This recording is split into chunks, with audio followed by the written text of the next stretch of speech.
Hey folks, Colin here from Sparing Outdoors, and this little upload is of a navigational skill called leapfrogging.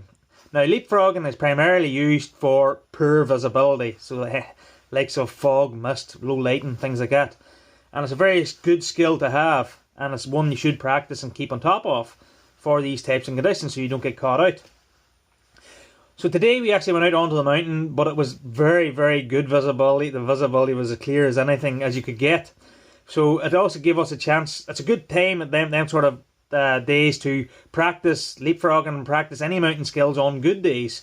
And it's also a good chance to show you guys how to do leapfrogging in really good visibility to practice for when it does hit bad.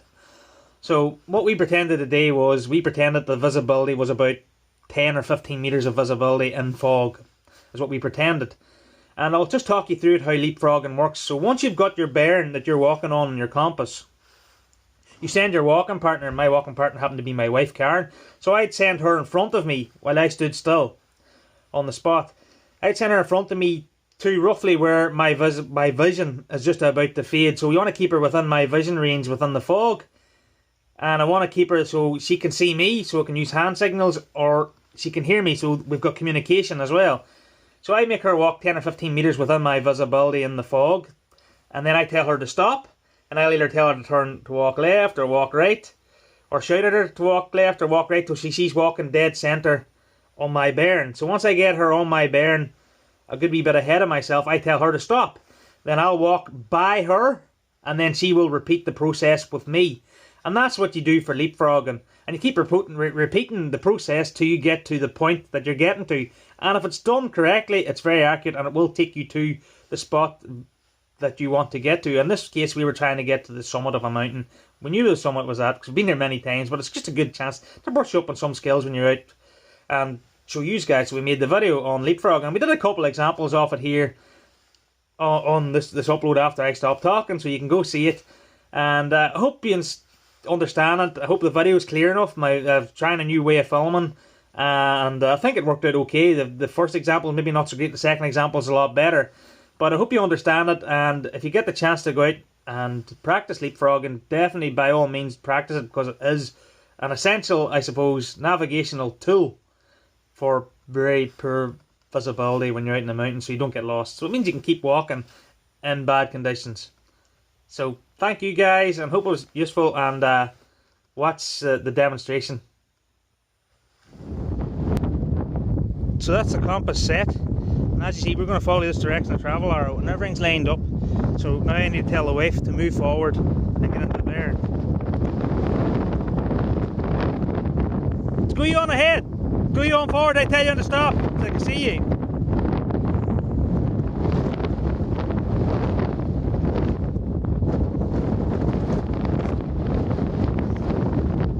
If you can move that way.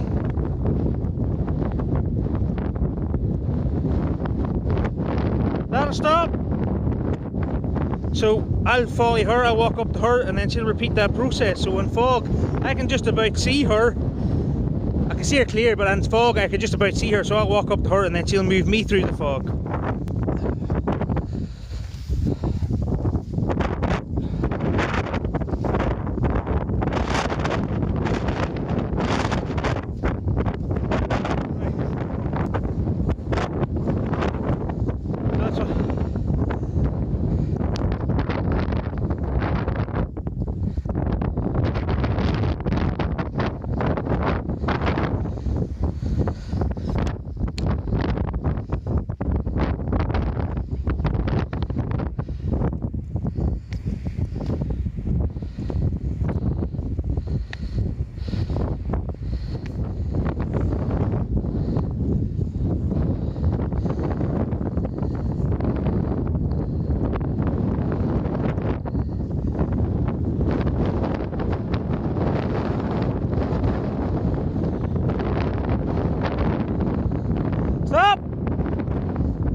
so now we just down to the summit, so that's how you take leapfrogging and poor visibility. Okay, it was good visibility today, but it was easy to show people how leapfrogging works in bad visibility. So thanks for watching, guys.